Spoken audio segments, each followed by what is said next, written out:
Welcome back to another technical deep dive here in the debug zone. Today we're tackling a big question and breaking it down with us from other users.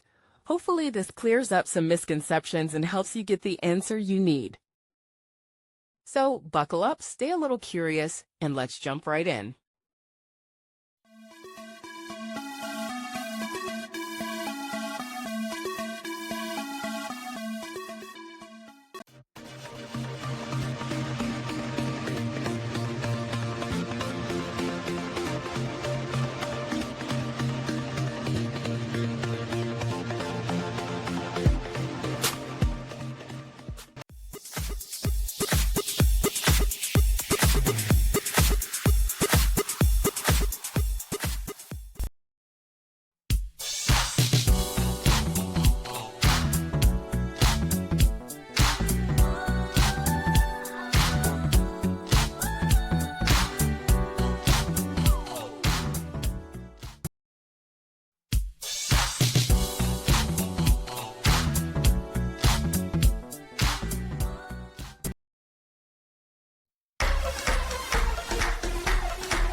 And that's a wrap.